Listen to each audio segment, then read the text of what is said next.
বিসমিল্লাহির রহমানির রহিম। প্রিয় শিক্ষার্থীরা, আশা করি আলহামদুলিল্লাহ ভালো আছো। তো তোমাদের দোয়ায় আল্লাহর রহমতে আমিও ভালো আছি। দেখো, তো তোমাদের দ্বিতীয় সেমিস্টার পরীক্ষা যাতে আরো ভালো হয় সেই লক্ষ্যে দেখো আমি রসায়নের তোমাদের পঞ্চম, ষষ্ঠ, সপ্তম অধ্যায় আমাদের সিলেবাসে আছে দ্বিতীয় সেমিস্টার পরীক্ষায়। সেই সিলেবাসের আলোকে আজকে আমি তোমাদের সামনে দেখো সৃজনশীল অর্থাৎ মডেল সৃজনশীল নিয়ে আসছে। সৃজনশীল 1, সেই মডেল সৃজনশীলের দেখো আমরা ঘয়ের প্রথমে আমরা পূর্বের ক্লাসে আমরা দেখেছিলাম, তাহলে আজকে আমরা ঘ এর উত্তর দেখব। প্রথমে দেখো সৃজনশীলের উদ্দীপক আমরা দেখি 200 গ্রাম চুনা পাথর উত্তপ্ত করে এক সলিড ওয়াই গ্যাসীয় দুটি ভিন্ন পদার্থ আমরা পেলাম। এই উদ্দীপকটা কিন্তু তোমার অন্যভাবে আসতে পারে, অর্থাৎ বিক্রিয়ার মাধ্যমে আসতে পারে। তাহলে CaCO3 200 গ্রাম ডেল মানে তাপ দেওয়া হয়েছে, বিক্রিয়া করে এক সলিড মানে গ্যাসীয় কঠিন পদার্থ, আর ওয়াই গ্যাসীয় পদার্থ উৎপন্ন করলো। এখান থেকে ঘ প্রশ্ন করছে উদ্দীপকের বিক্রিয়ক থেকে যদি, তাহলে বিক্রিয়কটা কোনটা, তাহলে যে সকল পদার্থ নিয়ে বিক্রিয়া শুরু করছে, তাহলে এখানে CaCO3 নিয়ে আমরা বিক্রিয়া শুরু করছি, তাহলে এটা হলো বিক্রিয়ক। উদ্দীপকের বিক্রিয়ক থেকে যদি 110 গ্রাম অর্থাৎ 110 গ্রাম চুন উৎপন্ন হয়, তবে বিক্রিয়াটি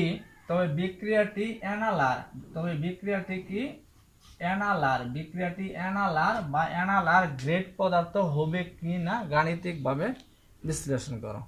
তাহলে এখানে দেখো প্রশ্ন কিন্তু অনেক লম্বা, এটা অঙ্ক। এখানে আমরা প্রথম দেখবো উদ্দীপকের বিক্রিয়ক, তাহলে বিক্রিয়কটাকে CaCO3 ক্যালসিয়াম কার্বনেট থেকে কত গ্রাম, 110 গ্রাম চুন। এখন চুনটা জানতে হবে। দেখো উদ্দীপকের বিক্রিয়ক থেকে দুটো উৎপাদ উৎপন্ন হয়েছে, উৎপাদকে যে সকল পদার্থ নতুন করে উৎপন্ন হয়েছে, তাহলে এক্স এবং ওয়াই। আর সেই এক্স ওয়াই এর মধ্যে দেখো তোমাকে কিন্তু এক্স ওয়াই কিছু উল্লেখ করে নাই, এখানে এক্স ওয়াই কিন্তু কিছু উল্লেখ করে নাই।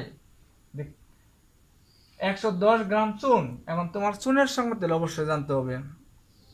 বিক্রিয়াটা সম্পন্ন করে আমরা এক্স এবং ওয়াই দুইটা উৎপাদ উৎপন্ন হবে, সেটা আমাদের কিন্তু কি দেওয়া আছে, ডিরেকশন দেওয়া আছে। সেভাবে উৎপন্ন করার পর আমরা দেখব এখানে চুন কোনটি, তাহলে চুন উৎপন্ন হয়।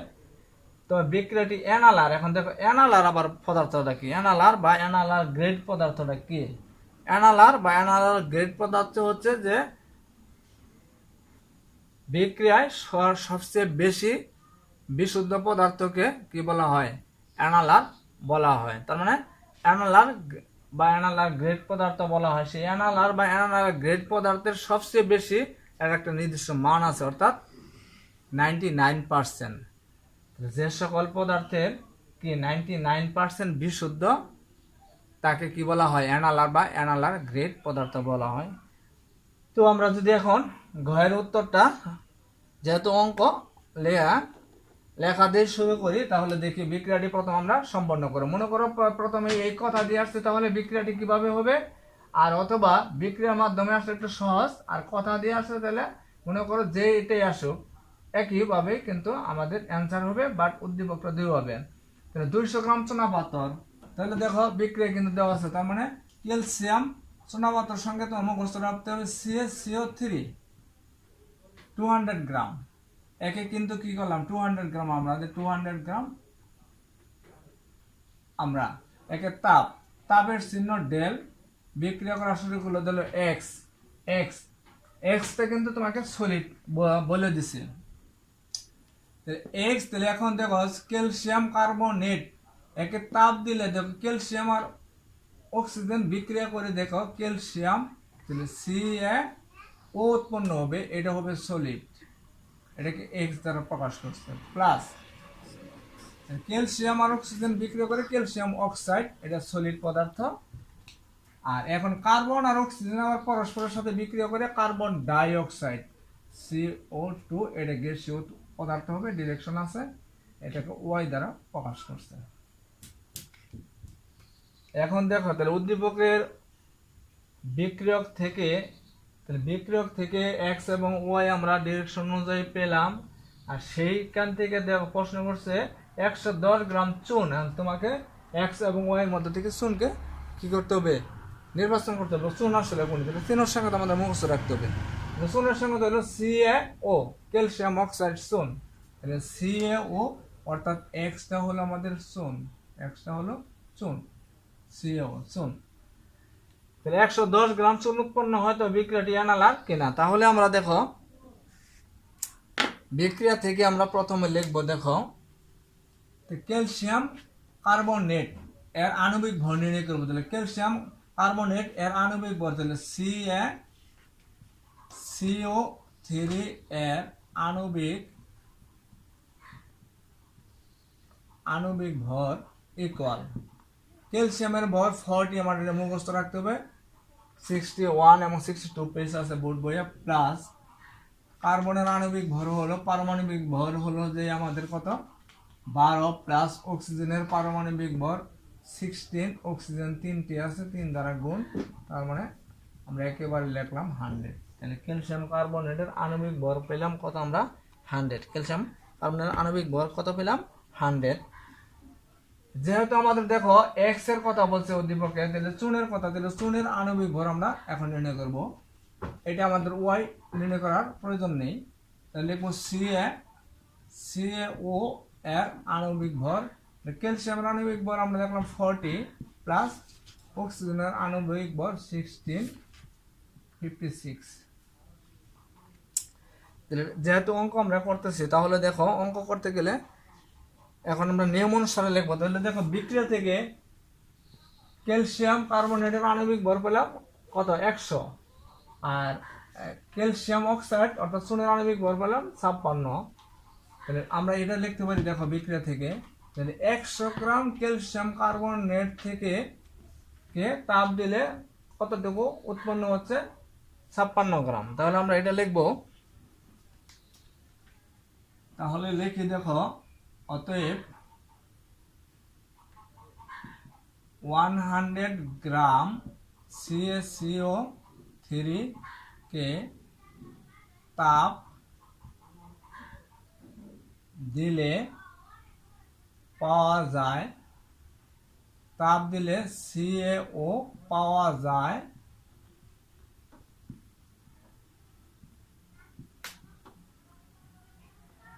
56 গ্রাম। 100 গ্রাম, তাহলে 100 গ্রাম থেকে আমরা কত গ্রাম পেলাম 56 গ্রাম। অতএব তাহলে দেখো আমরা যদি 1 গ্রাম বের করি, তাহলে 1 গ্রাম CaCO3 কে তাপ দিলে ক্যালসিয়াম অক্সাইড পাওয়া যাবে, দেখো 56, তাহলে ভাগ হয়ে যাবে, তাহলে নিচে 100 আসবে। এখন দেখো ক্যালসিয়াম কার্বনেট দেওয়া আছে আমাদের 200 গ্রাম, উদ্দীপকে দেওয়া আছে, দেখো উদ্দীপক আমাদের 200 গ্রাম দেওয়া আছে, এখানে 200 গ্রাম দেওয়া আছে। তাহলে 200 গ্রাম, তাহলে বেশি, তাহলে উপরে চলে যাবে, গুণ হবে। তাহলে তোমরা ক্যালকুলেটর বের করো, ক্যালকুলেটর বের করে করো, দেখো আমরা একটা মান পেলাম। তোমরা করো, তোমার 10 সেকেন্ড সময় দিলাম। তাহলে এটা করলে আমাদের ক্যালকুলেশন আসলো 112 গ্রাম। তাহলে 200 গ্রাম চুনা পাথরকে তাপ দিলে আমরা চুন পেলাম কত গ্রাম 112 গ্রাম। কিন্তু দেখো এখান থেকে বলছে উদ্দীপকের বিক্রিয়া থেকে যদি 110 গ্রাম চুন উৎপন্ন হয়, 110 গ্রাম, তাহলে আমাদের এখন তাহলে বিক্রিয়াটি অ্যানালার বা অ্যানালার গ্রেড পদার্থ হবে কিনা। তাহলে এখন আমরা একেবারে লিখবো, দেখো অ্যানালার বা অ্যানালার গ্রেড পদার্থ হবে কিনা। তাহলে প্রশ্ন মতে দেওয়া আছে আমাদের, এটা কতটুকু দেওয়া আছে প্রশ্নে 110 গ্রাম। তাহলে একেবারে আমরা লিখবো উৎপাদের শতকরা পরিমাণ, উৎপাদের কি শতকরা পরিমাণ। তাহলে উৎপাদের শতকরা পরিমাণের আমাদের সূত্র আছে, তাহলে লিখবো অতএব উৎপাদের শতকরা পরিমাণ, উৎপাদের শতকরার পরিমাণের সূত্র হচ্ছে, দেখো উৎপাদের শতকরা পরিমাণের সূত্র তোমাদের মুখস্থ রাখতে হবে, এটার অনেকটা লম্বা সূত্র। সেক্ষেত্রে প্রকৃত উৎপাদের পরিমাণ, প্রকৃত উৎপাদের পরিমাণ, প্রকৃত উৎপাদের পরিমাণ, তাহলে প্রকৃত উৎপাদের পরিমাণ এখানে কতটুকু বলে দিচ্ছে দেখো 110। তাহলে প্রকৃত উৎপাদের পরিমাণ 110 কিন্তু শতকরার জন্য 100%। উৎপাদের শতকরা পরিমাণ সমান, তাহলে আমরা কি লিখবো, বিক্রিয়কের থেকে দেখো কত x কত, এখানে 110 গ্রাম, এটা হলো আমাদের প্রকৃত। তাহলে 110 অর্থাৎ প্রকৃত উৎপাদের পরিমাণ ইন্টু 100% ডিভাইডেড বিক্রিয়া বা রাসায়নিক সমীকরণ থেকে হিসাবকৃত উৎপাদের পরিমাণ। এটা হলো রাসায়নিক বিক্রিয়া, যে বিক্রিয়া থেকে হিসাবকৃত উৎপাদের পরিমাণ। তাহলে উৎপাদের শতকরা পরিমাণের সূত্রটা হলো, তুমি সূত্রটা লিখে নিতে পারো, না লিখলেও হলো, উৎপাদের শতকরা পরিমাণ সমান কি প্রকৃত উৎপাদের পরিমাণ ইন্টু 100% ডিভাইডেড বিক্রিয়া বা রাসায়নিক সমীকরণ থেকে হিসাবকৃত উৎপাদের পরিমাণ। আমরা পেলাম 112। তাহলে ক্যালকুলেশন করো, দেখো আমি করছি, ক্যালকুলেশন করলে দেখো আসে 98.21%। তাহলে প্রথমে একেবারেই দেখো উদ্দীপক যেভাবে আসুক সেইভাবে আমরা বিক্রিয়াটা, রাসায়নিক বিক্রিয়াটা সংগঠন করবো। এই বিক্রিয়াটা আসুক এইভাবে আসুক উদ্দীপক, রাসায়নিক বিক্রিয়া সংগঠন করে আণবিক ভর নির্ণয় করবা। এখন উৎপাদ যদি আমাদের এখানে ওয়াই এর কথা বলতো, তাহলে ওয়াই এর আণবিক ভর আমরা কিন্তু নির্ণয় করতাম। এখন দেখলে দেখো 100 গ্রাম থেকে আমরা কত গ্রাম পাইলাম, 56 গ্রাম। সেই কথা দেখলাম যে 100 গ্রাম ক্যালসিয়াম কার্বনেট বা চুনাপাথরকে তাপ দিয়ে চুন পেলাম আমরা কত গ্রাম, 56 গ্রাম। একে কত দেওয়া আছে উদ্দীপকে 200 গ্রাম বের করলাম। তাহলে এটা কিন্তু বিক্রিয়ার অর্থাৎ রাসায়নিক সমীকরণ থেকে হিসাবকৃত উৎপাদের পরিমাণ আমরা পেলাম এটা। আর উৎপাদের শতকরা পরিমাণ, তাহলে উৎপাদের শতকরা পরিমাণের সূত্র হচ্ছে প্রকৃত উৎপাদের পরিমাণ। তাহলে প্রকৃত উৎপাদের কিন্তু প্রশ্ন দেওয়া আছে, এটা কিন্তু প্রকৃত 110 গ্রামের কথা বলছিল, এটা হলো 110 গ্রাম, এটা কিন্তু প্রশ্ন দেওয়া থাকবে প্রকৃত অংশ। তাহলে প্রকৃত ইন্টু 100% ডিভাইডেড রাসায়নিক সমীকরণ থেকে হিসাবকৃত পাইলে 112। তাহলে ক্যালকুলেশন করলে আসলে 98.21%। তাহলে এখন তোমাকে প্রশ্ন বলছে বিক্রিয়াটি অ্যানালার বা অ্যানালার গ্রেড পদার্থ হবে কিনা, অ্যানালার গ্রেড পদার্থ। তাহলে আমি প্রথমে সংজ্ঞা বলেছিলাম যে সকল রাসায়নিক বিক্রিয়া কি সর্বাধিক কি হয়, বিশুদ্ধ হয়, তাকে অ্যানালার গ্রেড পদার্থ বলে। আর অ্যানালার গ্রেড পদার্থের একটা নির্দিষ্ট মান হলো কত, 99%। তাহলে আমরা দেখো এখানে উৎপাদের কতটুকু পাইলাম, 98.2, তার মানে 99%-এর চেয়ে কম। তাহলে উৎপাদের শতকরা পরিমাণ যদি সবসময় 99%-এর চেয়ে কম পাই, তাহলে কি বিক্রিয়াটি অ্যানালার বা অ্যানালার গ্রেড পদার্থ নয়। আর বিপরীত যদি হতো 99% বা তার চেয়ে বেশি হয়, তাহলে অবশ্যই অ্যানালার গ্রেড পদার্থ হবে। তাহলে আমরা বলবো অ্যানালার বা অ্যানালার গ্রেড পদার্থ নয়। বিক্রিয়াটি অ্যানালার বা